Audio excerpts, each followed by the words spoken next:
بسم اللہ الرحمن الرحیم۔ السلام علیکم۔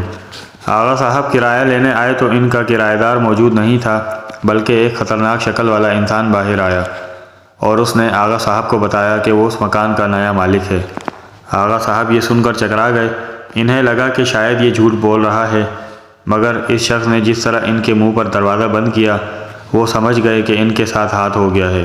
اس کے بعد ان کی زندگی مشکل سے مشکل تر ہوتی گئی۔ انہوں نے ہر ممکن کوشش کر لی، ہر دروازہ کھٹکھٹایا مگر کچھ نہ بن سکا۔ پولیس کے پاس رپورٹ درج کرائی تو بھی کچھ نہ ہوا۔ قبضہ کرنے والے شخص کے پاس پکے کاغذات تھے۔ پھر یہ معاملہ عدالت تک پہنچ گیا، جہاں ایک تکلیف دہ اور صبر آزما عمل کا آغاز ہوا۔ دن ہفتوں اور ہفتے مہینوں میں بدلنے لگے۔ اس طرح کئی سال گزر گئے۔ آغا صاحب کے پاس جو کچھ تھا انہوں نے مقدمے پر لگا دیا، پھر زیور اور گھر کی قیمتی اشیاء بیچیں۔ آخر میں قرض لیا مگر نتیجہ کچھ نہ نکلا۔ ان چند سالوں کے درمیان ان کی کمر ٹوٹ گئی۔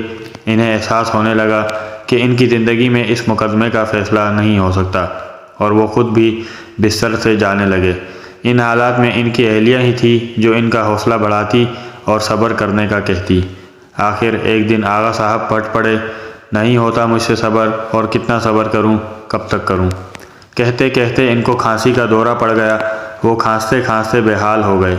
اہلیہ پانی لینے دوڑیں اور احمر بھاگتا ہوا آیا اور ان کی پیٹھ سہلانے لگا۔ آغا صاحب نے پانی پیا اور گہرے گہرے سانس لینے لگے، پھر آہستہ سے بولے، بے شک ہمیں صبر کرنا چاہیے، لیکن اب میرے صبر کا پیمانہ بھر چکا ہے۔ ہم نے بلا وجہ مقدمہ بازی کی، اپنی جمع پونجی بھی لٹا دی، اور بال بال قرضے میں جکڑا جا چکا ہے۔ لہٰذا میں نے فیصلہ کیا ہے کہ اب ہم مقدمے کا پیچھا نہیں کریں گے اور نہ کسی کے خلاف ہائی کورٹ میں اپیل کریں گے۔ آغا صاحب نے آخری کوشش کی، چونکہ ان کے پاس مقدمے کی پیروی کے لیے اخراجات نہیں تھے، لہٰذا انہوں نے جج صاحب کو صاف بتا دیا۔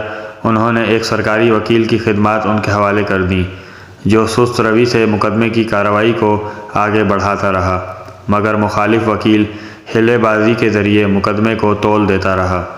آخر ایک دن وہ آیا جب عدالت پہنچنے کے لیے بھی ان کے پاس پیسے نہیں تھے۔ آغا صاحب عدالت نہ جا سکے۔ شام کو وکیل کا فون آیا کہ عدالت نے ان تمام ثبوتوں کو مسترد کر دیا ہے۔ بے بسی کے احساس سے آغا صاحب کی آنکھیں بھر آئیں۔ ان کے لبوں پہ گلہ آنے ہی والا تھا کہ ان کی شکر گزار اہلیہ آ گئیں۔